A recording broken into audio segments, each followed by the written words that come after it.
Buenas, buenas noches. Hallazgos arqueológicos nos han ayudado a entender que hace más de 2600 años la cultura maya, dominante del centro del continente, ya utilizaba el cacao como moneda de cambio. Esto le daba el valor a los agricultores y a los comerciantes y a los príncipes y dueños de la región para controlar la economía. En la actualidad, la soya es uno de los 3 cultivos más importantes del planeta, puesto que la soya está sustituyendo como fuente de proteína a la mayoría de los alimentos del planeta. La cultura asiática, los chinos principalmente, están consumiendo un promedio de 10% anual de más leche hecha con base a soya y además la preparan en sus propias casas. Esto es que en los próximos años la tendencia del consumo de soya va a ir en aumento. Los principales productores son Estados Unidos, Brasil y Argentina. Entonces tenemos que en Brasil incluso, esta es su cotización del Nasdaq, que es el índice de precios y cotizaciones, la soya siempre está entre los principales productos que están monitoreándose, no solo por los productores, sino también las economías de varios países que sustentan en la agricultura y en la producción de soya su economía. En Brasil, en la zona centro-oeste, por ejemplo, en el estado de Mato Grosso, en la ciudad de Primavera del Este, la gente puede ir a comprar camionetas, hacerse una cirugía, puede comprar una casa pagando con sacos de soya. ¿Por qué? La soya va muy aparejada con el valor del dólar, la fluctuación del dólar a precio mundial, la soya también lo va reflejando. Esto es entonces un commodity, como podemos entender, muy valioso, que está regresando a lo que hacían los mayas de pagar con grano. Ahora la gente vuelve a pagar con granos, sacos de soya que andan alrededor de 80 reales cada saco. Entonces la gente habla de 5,000, 7,000 sacos de soya por un vehículo nuevo, una camioneta Amarok de Volkswagen, o pagos de enganche de 7,000 sacos de soya para comprar una casa o un departamento en Sao Paulo.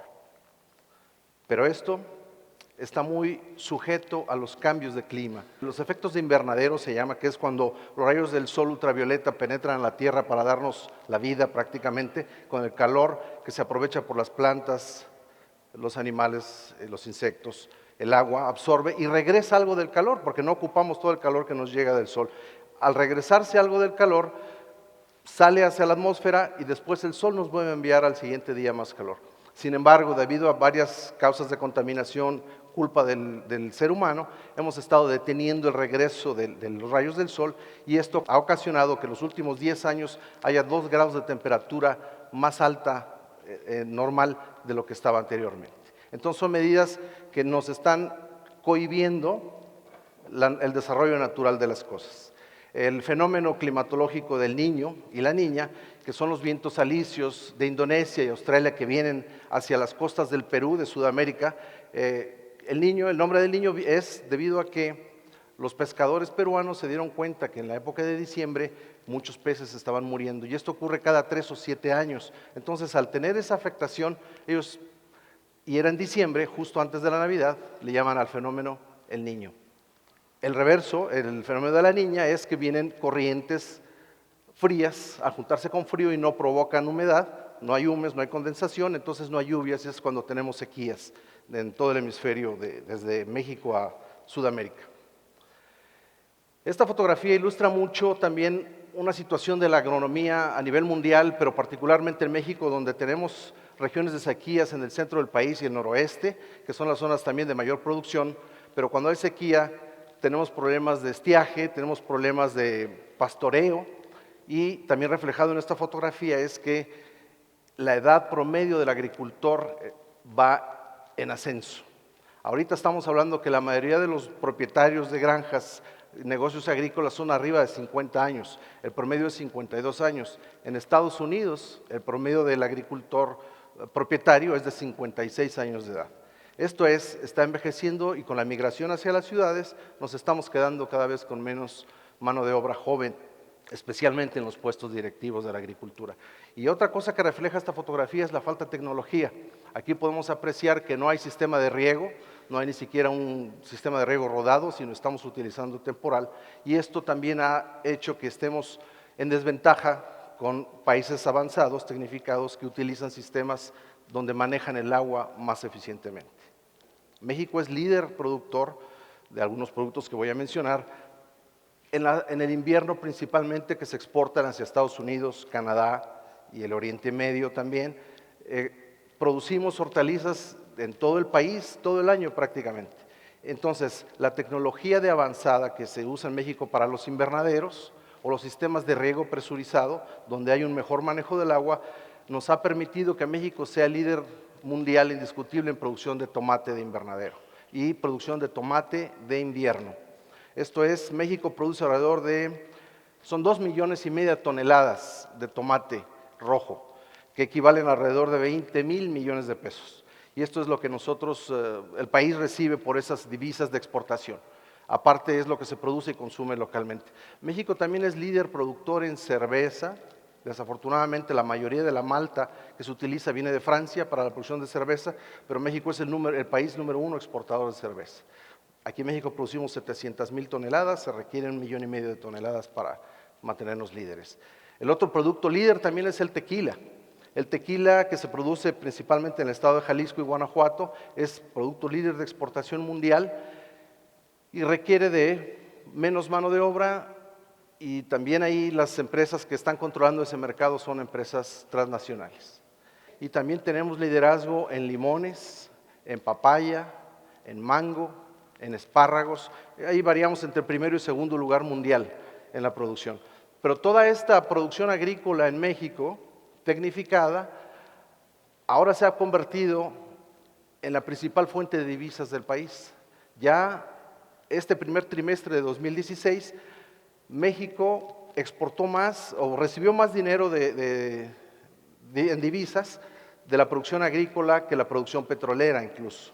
Entonces, los gobiernos de los estados, la industria privada están enfocando ya más inversión y más tecnología hacia este tipo de productos. Jalisco se ha convertido en el principal promotor y productor de berries, que vienen siendo los arándanos, algunas de las fresas, y este producto aquí para Jalisco significa ingresos de aproximadamente 600 millones de dólares, con muy buenas probabilidades de duplicarse para el próximo año debido a la buena acción de ANEBerries, que es la Asociación Nacional de Exportadores de Berries, que han llegado a mercados asiáticos y al mercado de Medio Oriente también, donde están recibiendo embarques.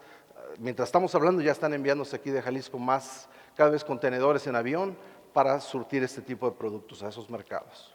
En la agricultura está ocurriendo, en estos próximos 5 años, va a ocurrir un adelanto mucho mayor que en los últimos 50.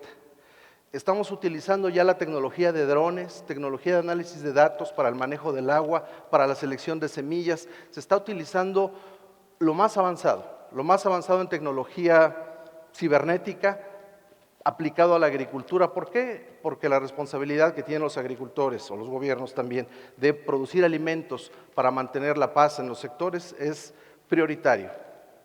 En México, hace un par de años, se unieron las fundaciones Bill Gates y Carlos Slim, de las fundaciones de ambos, para contribuir con 25 millones de dólares para aportarlos al Centro Internacional de Investigación del Manejo de Maíz y Trigo, que está en el Estado de México.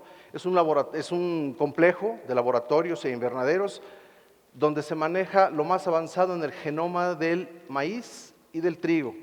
Esto es que México produce la semilla que se está consumiendo en Pakistán, en la India, en Rusia, en Argentina, en Brasil, en Estados Unidos, porque la casa del maíz, aquí en México tenemos el germoplasma más grande, más amplio y más fuerte de todos los maíces del mundo.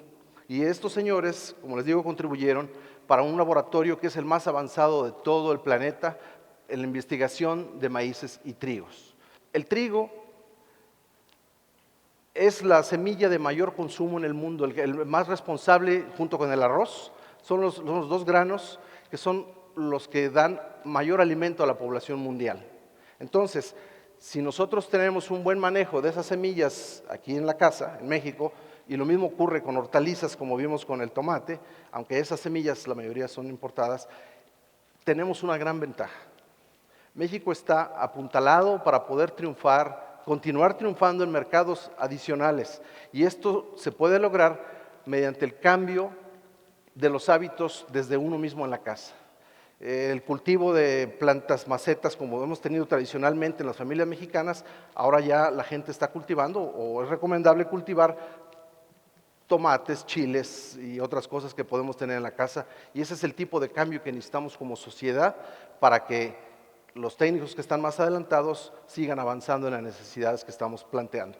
De hecho, México también y el CIMMYT son reconocidos porque un investigador estadounidense, en la década de los 50, principios de los 60, Norman Borlaug, se convirtió en una figura mundial porque él, junto con un equipo de mexicanos, fortalecieron la semilla de trigo para el combate a la roya. En la década de los 60, México tenía problemas por esa falta de semilla fuerte y consistente, y este señor, Norman Borlaug, que se vino a vivir a México muchos años, recibió el premio Nobel en 1970, premio Nobel de la Paz, porque esta semilla que se generó desde aquí fue ayudar a combatir la hambruna en la India, y en la India a él le llaman el padre de haber salvado 1,000 millones de vidas. Y también es conocido como el padre de la Revolución Verde. Él fue uno de los socios fundadores, de los impulsores más bien, porque fue el gobierno mexicano el que fundó este programa que les digo del CIMI, del Centro Internacional de Investigación de Maíces y Trigos. Entonces este señor, Norman Borlaug, dice que si deseas la paz, cultiva la justicia y a la misma vez cultiva los campos para producir más pan, porque sin ello no tendrás paz. Muchas gracias.